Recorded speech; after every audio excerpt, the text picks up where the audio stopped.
Halo, halo, apa kabar Anda semua? Semoga selalu dalam keadaan sehat walafiat tetap semangat. Ini Bung Rocky kalau saya lihat di media sosial dan juga media-media online, bahkan media konvensional ini dampak dari di take down-nya Videotron Anis yang dipasang oleh K-pop ini. Ini proyek ini serius sekali Bung Rocky jadi ini viral luar biasa dan kemudian saya baca ini ada drone emprit dia menyebut ini terjadi namanya Streisand Effect ini. Ini mengacu pada Barbara Streisand ya, diva salah satu diva Amerika gitu. Mhm. Saya kira itu yang disebut jangan halangi arus sungai itu nggak bisa dibendung. Jadi sebetulnya siap-siap lah buat berenang, bukan dihalangi arus sungai. Dan itu Hmm. penghalangannya pasti Jokowi gang, the gang of Ya, Jokowi kan. ya, ya. Karena selalu makin lama kita makin lihat bagaimana upaya Jokowi itu untuk menghalalkan lolosnya Gibran dan itu justru efek buruk bagi Prabowo kan. Jadi Ya. yang disiksa oleh oleh acara-acara atau kegiatan Jokowi ada Prabowo akhirnya. Dan Hmm. apalagi ini berhadapan dengan anak-anak muda yang kreativitasnya itu melampaui semua keahlian tim sukses, semua tim Hmm. sukses Hmm. manapun. Kalau itu menyangkut kepentingan anak muda, mereka akan cari jalan untuk bahkan mengolok-olok sebetulnya, tapi Ya. dengan cara yang cerdas. Jadi perhatikan betul bahwa politik kita hari ini udah dikuasai oleh kemampuan untuk memanfaatkan uh, semua peralatan yang basisnya adalah teknologi. Nah itu nggak ada gunanya kalau dilarang-larang tuh. Jadi saya kira ini satu pelajaran dan pelajaran yang sangat buruk bagi Jokowi yang berupaya untuk cawe-cawe. Cawe-cawenya Jokowi dibalas oleh cawe-cawenya K-pop ini. Dan Ya, ya. itu yang menyebabkan tadi Streisand Effect gitu. Ya, Dan ya. orang akan itu akan hadir terus dalam 1 2 minggu ini yang sudah sampai tanggal 14 untuk jadi pembicaraan publik. Maka nama Anies Imin pasti akan beredar terus di Hmm. dalam pikiran orang. Jadi selalu belajar politik itu nggak harus ikut kursus politik partai, tapi Hmm. hanya dengan sedikit kecerdasan dan orang merasa bahwa oh ini namanya politik, oh begini namanya Hmm. cara Jokowi menghalangi demokrasi, oh Hmm. itu kecurangan yang dimaksud oleh pembicaraan banyak banyak ahli itu. Jadi anak-anak muda ini akhirnya timbul kecerdasannya itu bahwa Hmm. politik itu harus dilawan juga dengan kecerdikan, gitu kira-kira begitu. Iya, iya. Ini kan logikanya kan orang kemudian membandingkan Videotron ini satu dengan memasang di Videotron ini kan dia membayar pajak. Itu kan resmi itu ya Bung Rocky. Dan kedua Ya, secara estetik memang menarik kalau kita lihat ya ini video-video ini kita lihat ya tampilannya memang menarik. Kemudian kalau dikontraskan dengan baliho dari seluruh para caleg maupun capres yang memenuhi jalan-jalan mengotori kota-kota di seluruh kota di Indonesia gitu. Dan ini begitu dikontraskan loh yang ini kenapa malah dibiarin yang rusak kota dan sebagainya nggak bayar pajak sementara yang bayar pajak dan ada estetik malah dihambat gitu kan ini betul-betul kedunguan gitu kalau dalam bahasa Anda ya. itu pelajaran penting tuh bahwa semua yang dipasang di pinggir jalan itu bosan orang lihat karena wajahnya itu aja kan nggak Hmm. bergerak tuh. Iya, Dan iya, itu iya. baliho yang kayak saya lihat di bawah pohon kayak genderuwo lagi manjat pohon pohon nangka dipasang baliho seseorang itu ngapain di situ. Hmm. Sementara Videotron itu didesain dan ada gerak, di dalamnya ada narasi, ada keindahan di situ tuh. Dan ini resmi bayar pajak kan, nggak Iya. mungkin itu dipasang oleh aparat, aparat nggak mampu untuk bayar pajak Videotron itu. Hmm. Jadi dengan patungan kecil tapi dengan ide yang besar terjadi kampanye yang betul-betul menguntungkan atau bukan menguntungkan eh, Amin sebetulnya tapi merugikan Prabowo CS. Jadi kira-kira Iya. itu. Nah ini pentingnya Pak Prabowo melihat bagaimana sebetulnya sikap dari masyarakat terhadap cewek-cewek Jokowi yang sudah dimulai dari awal dan mengambil langkah yang paling konyol itu ketika Gibran disodorkan pada Prabowo kan. Iya. Jadi apapun itu sejarah menulis bahwa yang nggak benar itu pasti akan dibalas. Itu soalnya itu. Ini bukan soal pertandingan lagi antara Prabowo dan Amin dan Iya. Hmm. Ganjar, tapi antara Prabowo dan pelatih utamanya itu Jokowi. Jadi Jokowi nggak tahan sebetulnya untuk lihat efek efek yang dia tunggu yaitu Gibran akan meledak suaranya itu. Nah anak-anak muda ini justru menganggap emang Gibran siapa? Gibran boleh mengklaim dia mewakili anak-anak muda, tapi anak-anak muda ini nggak ada satupun yang mau diwakili oleh Gibran. Iya, Maka iya, mereka iya. bikin counter culture.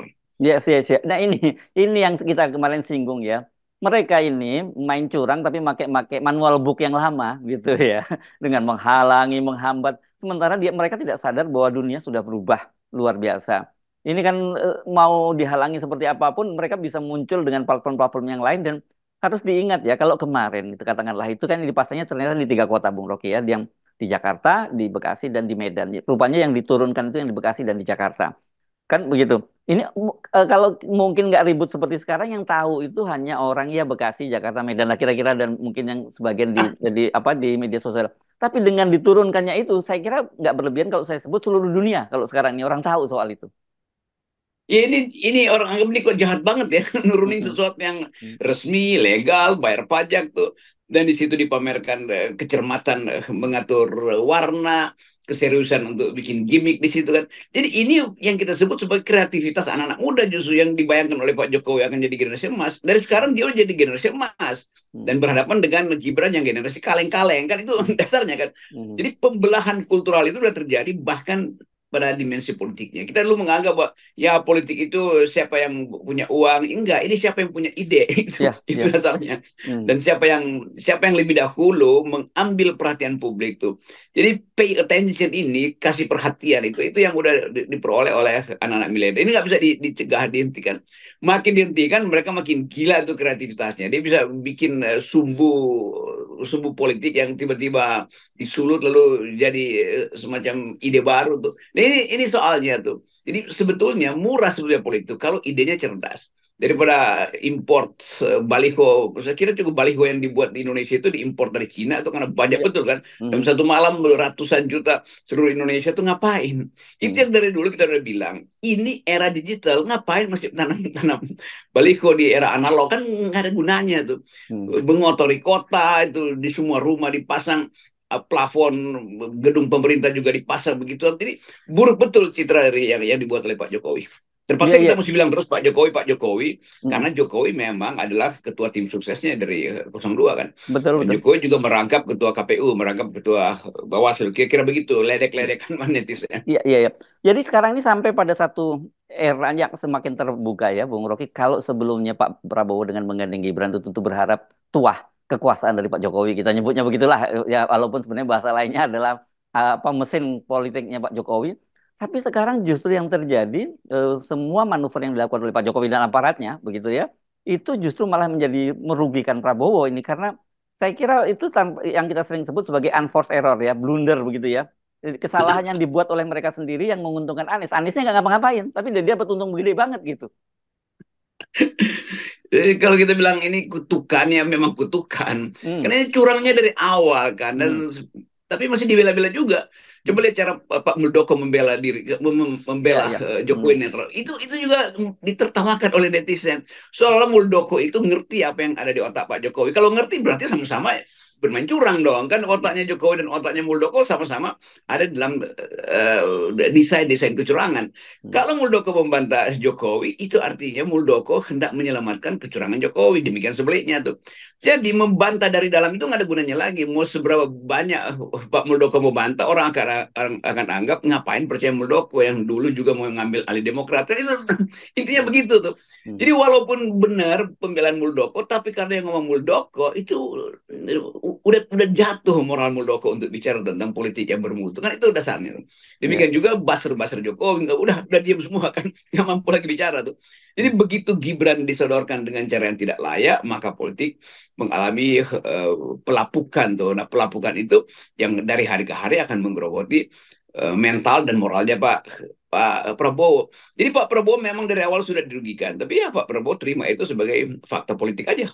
Ya, saya masih coba memahami ya, Bung Rocky, terjadi tiba-tiba hal yang berbalik begitu saja dan di luar banyak perhitungan ya, meskipun sebenarnya secara sosiologis kita bisa memprediksi itu gitu ya kan. Selama ini kan anak-anak Gen Z ini dia di apa dipersepsikan bahwa mereka ini generasi yang apatis yang nggak peduli dengan soal politik begitu ya, dan mereka nggak suka kalau ada politisi yang masuk mereka memanfaatkan mereka begitu ya dengan kampanye kampanye merayu mereka. Tiba-tiba hanya dengan satu cerita tentang desak Anies dan kemudian Anies muncul di TikTok terbentuk K-pop yang kemudian jadi supporternya dia dan ini gila anak-anak ini kan banyak di antara mereka yang saya kira belum bekerja ya, banyak yang sudah bekerja secara mandiri, tapi dengan mereka rela berpatungan dan sebagainya ini kan membentuk satu apa ya, satu tahapan baru dalam demokrasi kita di mana orang tidak lagi dimobilisasi tapi justru orang memberi share. Ini kan selalu ada dulu menyebut kalau relawan ya beri dong, ini share gua dan itu yang dilakukan oleh mereka yang Iya. generasi muda ini. Mereka ikuti cara-cara anak muda Eropa tuh. This is my Hmm, share. Ini hmm, sahamku nih. Terima lah $10 atau hmm, dua euro. Tetapi real dari mereka tuh. Dan beda dengan relawan Jokowi yang share-nya itu dikumpulkan secara koruptif oleh para akumulator yang jadi oligarki kan. hmm. Jadi itu yang menyebabkan genuity keaslian dari relawan Anies ini yang bahkan nggak dikomandoi, dikontrol, tapi dia punya kesadaran etis yang baru tuh. Apalagi saya duga itu mak-maknya pasti bilang, lu anak muda, lu anak gue anak muda, masa lu pilih Gibran dari keliling sama ibunya kan. Lalu muncul ego mereka, iya bener juga ya, ngapain menyerahkan diri pada Gibran sebagai simbol. Walaupun tadinya mungkin mak-mak dia itu pro Prabowo, tapi Gibran tuh selalu kita udah hitung dari awal ini akan jadi liability Prabowo. Dan itu yang terjadi kan. Jadi Ya, sempurnakanlah kedunguan istana itu dan Anda lihat betapa anak-anak muda ini akhirnya bilang kami mengerti politik dan kami bahkan mengerti mana politik buruk dan mana politik bersih. Itu aja. Begitu pemulihan itu terjadi, udah nggak mungkin lagi itu dipoles dengan dimanipulasi dengan cara apapun. Jadi pikiran anak muda ini adalah bagaimana membuat kreativitas untuk mengolok-olok Jokowi. Jadinya begitu hmm. akhirnya. Ya, ya, Secara ya. tidak langsung itu yang mereka inginkan tuh. Jadi mereka bahkan nunggu ini, lu tahu nggak ini bakal dihalangi lagi 2 hari. Kita kita kita kerjain lo cari cara lain. Itu Hmm, hacker-hacker semacam ini, hmm, hacker yang hmm. betul-betul ingin menyelamatkan demokrasi. Kita pakai mereka hacker, menghack politik dinasti. Ya, ya. Dan ini sebenarnya dan mereka ini bersenang-senang ya melakukan itu ya, Bung Rocky ya, Iya. dengan baper gitu ya. Iya, semakin sedikit uangnya, mereka Hmm, semakin kreatif kan. hmm, Kan dia hmm. mau hemat kan, efisiensi dan Ya, hmm, bertanding dengan waktu. Ya mungkin mereka bilang, ntar kita tunggu nih 14 Februari kan hari kasih sayang nih, lu tunggu aja nih 2 hari sebelumnya tuh kasih hmm, sayang apa yang akan kita luncurkan. hmm. Jadi menunggulah istana ini dan dalam saat dia menunggu makin panik kan. Jadi istana panik, sementara menteri-menteri yang punya anak-anak remaja juga itu mulai melihat tuh, oh iya ya. Jadi mungkin anaknya Sri Mulyani atau cucunya Hmm, siapa itu hmm, di kabinet merasa hmm, bahwa memang ini yang namanya politik jujur. Nah hmm. itu pentingnya kita terangkan dari awal bahwa etik itu nggak mungkin dihalangi itu dalam keadaan kesulitan ekonomi, kebusukan politik, etik akan muncul lagi dan Ya. anak-anak muda ini sebetulnya yang betul-betul mendaftarkan diri sebagai relawan-relawan yang etikal dan mereka tahu bahwa mereka nanti akan masuk universitas. Simbol mereka siapa? Ya Gibran. Gibran mana? Gibran ketua BEM UI, ketua BEM BEM UGM. UGM. Siapa lagi? Si Ya. Melki, ketua BEM UI itu. Jadi mereka punya simbol dan simbol itu yang nggak mungkin dipatahkan. Politik simbol itu yang menghidupkan demokrasi kontemporer sebetulnya. Politik simbol itu. Ya, tapi nanti dulu Bung Rocky. Tadi kok Anda langsung jumping conclusion ini Pak Jokowi ya? Gimana ceritanya itu ya? Karena Pemprov Tetap DKI bantah gitu.